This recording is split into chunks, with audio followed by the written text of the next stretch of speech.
I am a publisher, writer, editor, daughter, sister, auntie, dog mom, and many other things, including currently a cancer patient. But I am not a doctor or medical professional of any sort. What you are about to watch is an episode of my journey through cancer. I'm sharing my adventure with you in hopes that you'll find something here that's comforting and maybe even inspiring. This video is not intended to provide any sort of diagnosis or treatment plan. Please go talk with your doctor for professional medical advice. Between the harried schedules that many people tend to keep these days, including me, and the forced separation that the pandemic has made us all live through, spending time with friends can seem like a premium activity. Cancer changes all that. For me, the place where I get my treatment is located a full hour away from where I live. This means I travel every weekday, an hour each way, to and from the treatment facility. I'm not in a huge amount of pain or discomfort that would preclude me from driving, but I don't trust myself to get behind the wheel of a car, and pretty much nobody else does either, because I have this new habit of sort of dropping off to sleep at the drop of a hat. So this means that each day I need a ride. And the person who gives me a ride has to drive for an hour to get to the facility and then wait while I have my treatment. And if the radiation bay is backed up, then that's extra time. And then, of course, there are days when I meet with my doctor or have labs or, a variety of other things that increase the appointment length. And then they get to drive an hour back to bring us both home. And that's an enormous amount of time for people to turn over to you. Happily, my friends and family have all stepped up and in a big way. They've made these daily trips less of a chore and more of just a time that we get to spend time together. We shop, we eat lunch, explore new places. Sometimes, if I'm not feeling too nauseous, we drive the back way home along really lovely country roads, and there is a diner along the back road on the way home, and it's called the Choke and Puke. And one of these days, I'm and my friend, whoever is driving me that day, are going to stop at the Choke and Puke, and of course we'll take you along. Today, my friend Mary drove me to my radiation appointment. Mary's a good friend of mine, and she's also been a good friend to my mother.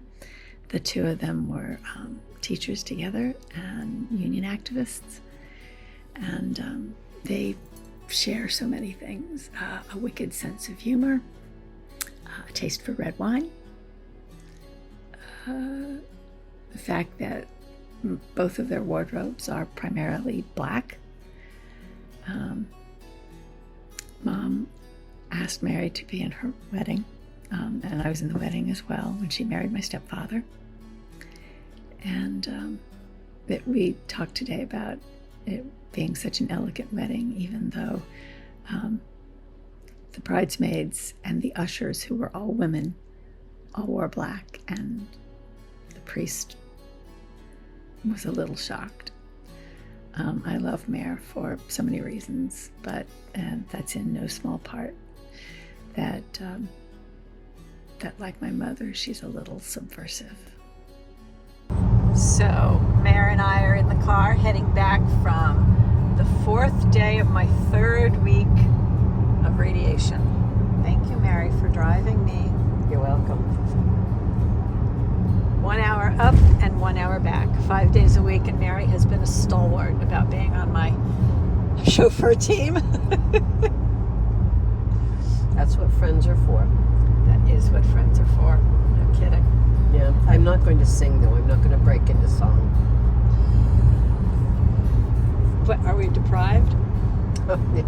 Trust me. But if we both sing, it would be bad. You know, I put my mother and me singing on these little videos. Oh, good. Everybody's mightily entertained. I'm sure. Mary is a good friend of mine and a good friend of my mom's. Was a good friend of my mom's as well back in the day. They were. Whoops! Here we go. We're going around a curve, folks. You're going on the curve with us. Sorry if I'm bumping around. Back in the day of PSEA, teaching and being together for many things, many fun things. I was in Sheila's wedding when she and Jack got married. Yes, you were. I was there too. An usher, not a bridesmaid, an usher. Well, that's because the girls, all the girls were the bridesmaids. I know, but it was great. It was. I think the priest kind of, his eyes got a little bit big when he said, "We're going to have female ushers. We're going to wear black dresses and high heels." Why does that sound like just you two? I mean, it was such an elegant wedding too. It really was. It was lovely. It was really lovely. Yep. Yeah. Who was the priest? That Father Neil? Yes. Yeah. Father Neil. Neil was the priest. But not Neil Dady, who was the priest at the other parish, who I loved. Yeah. Father Neil was the priest. Yeah. Yep. Yeah. He was nice. And now we're back on Interstate 80, 39 miles from Lock Haven. Heading home. I have a dentist appointment this afternoon. Otherwise, we would have gone to lunch before we headed home. Well, we will do that the next time. That's right. There's 3 more weeks and 1 day of radiation and 1 more week of chemo. I feel like I'm doing pretty well for being almost halfway through. Yes, treatment. Great. You know, a little bit of nausea, a little bit. No, thank you. Nothing that Zofran every once in a while, but mostly ginger tea doesn't cure. Mouth sores. But you know what really worked for that? Is just swishing my Lanta around my mouth a couple times a day. That was really quite helpful. That was my oncologist's suggestion. And of course the radiation burns. But here's another shout out to Sue Morris, who we both love. And Sue's Salves. If you haven't looked them up, please look them up. I know she's on Facebook.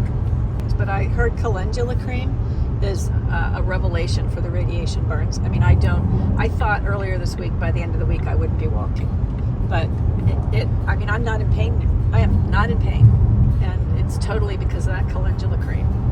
So, and it's Sue, SUESALVES.com, if anybody wants to look it up, because we love Sue and her salves. Yeah, she makes them all. She is extremely talented woman, and a dear friend to both of us. An herbalist. She grows her own herbs and flowers, and it's all organic, and it's been very reasonably priced. Yeah, she's quite amazing. She has lip balms. They're wonderful. Mm-hmm. Yeah, I like her reishi tincture, which is the mushroom tincture that she does to counteract is the wrong word, because it doesn't counteract what chemo does, but it counteracts, it stops the nausea and the other effects of chemo, and I put that every morning in my smoothie, along with the Tulsi tincture, which is very calming. So between the canna tincture, the Tulsi tincture, and the reishi tincture, I'm tinctured up every morning, and it's just wonderful stuff. And then the calendula cream, which is heaven sent. So good. Yeah. All right. Well, I wanted you all to meet Mary because she is fun and my beautiful, beautiful friend. And I love you, Mary. Thank you. Love you too, Lynnie. Bye. Bye-bye.